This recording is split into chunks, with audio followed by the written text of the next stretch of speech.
Alors bonjour. Alors aujourd'hui, en tant que fondatrice du cabinet PIC, Performance, Innovation, Qualité, j'ai voulu partager avec vous la notion et tout ce qu'on peut dire autour de la notion de vision. Alors comme c'est déjà prouvé par plusieurs études que le moteur du succès des entreprises, c'est une vision claire et qui soit partagée au niveau de l'entreprise. Donc cette vision, c'est elle qui va donner une orientation et permettre à la stratégie d'être prévoyante et permettre à l'équipe dirigeante de définir les projets les plus prioritaires et de fixer des objectifs qui seront atteints. Vous avez bien compris que tout cela a besoin d'une mobilisation, a besoin que les êtres humains soient motivés, convaincus, travaillent en harmonie. Alors, vous avez compris aussi que la vision devient le moteur du navire qui peut traverser toutes les turbulences parce que l'équipe à bord est une équipe soudée qui travaille en harmonie.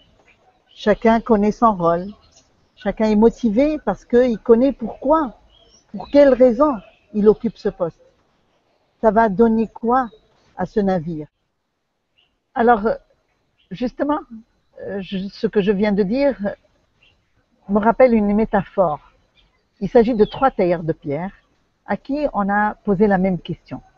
Au premier, on lui a adressé la question « Qu'est-ce que vous êtes en train de faire ?»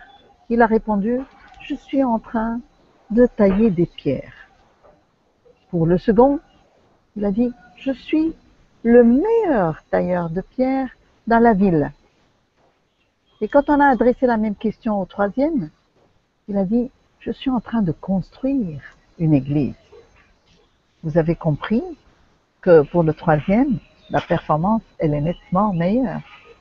Donc, pour l'entreprise, si nous avons clarifié une vision et chacun connaît le rôle qu'il est en train de jouer pour construire cet édifice comme l'église, eh bien, la performance de l'entreprise va être multipliée par N parce que chacun va être motivé, convaincu et il va donner le meilleur de lui-même. Maintenant, vous allez me dire, ok, cette vision intangible, comment on va la partager? Puisque c'est une représentation dans notre tête. Eh bien, si on utilise des outils et des méthodes qui sont axés sur la créativité, qui vont nous permettre d'aller creuser dans notre créativité et dans notre représentation, les outils de symbolisation, la dynamique de groupe, l'énergie collective, eh ben, ça va nous permettre de cristalliser cette vision et de la formaliser.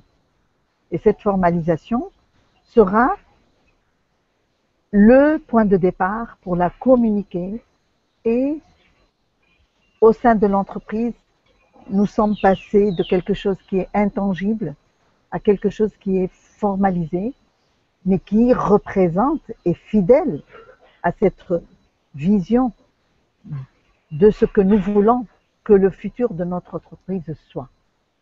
Eh bien, ces outils sont très puissants et permettent à un groupe pluridisciplinaire ou à l'équipe dirigeante, à la personne qui dirige l'entreprise, au porteur du projet, au plus haut niveau de l'organisation, de cristalliser cette vision et ensuite la partager, la communiquer au sein de l'entreprise.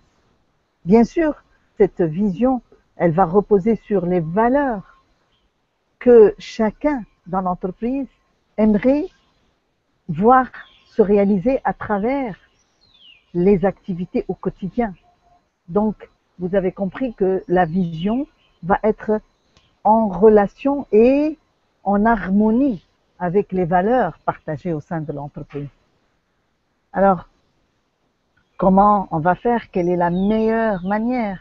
Alors, comme c'est une démarche et c'est un processus qui repose sur la créativité, il serait très intéressant de commencer à expérimenter cette démarche au niveau du top manager qui sont les leaders au sein de l'entreprise.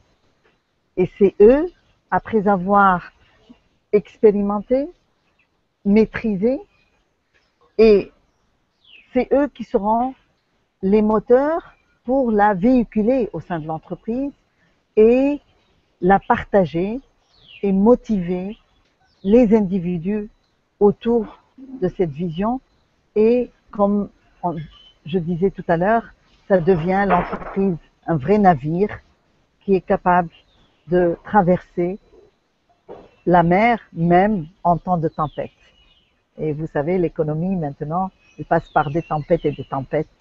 Et les entreprises qui survivent sont les entreprises qui ont cette vision claire et qui ont partagé au sein de leur organisation.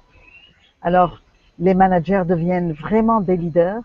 Comme disait Ralph Lauren, alors un leader a la vision et la conviction que le rêve peut être réalisé. Et c'est à ce moment-là qu'il est capable d'inspirer la puissance et l'énergie pour le faire. Je vous invite d'expérimenter cette démarche et le succès vous attend. Merci.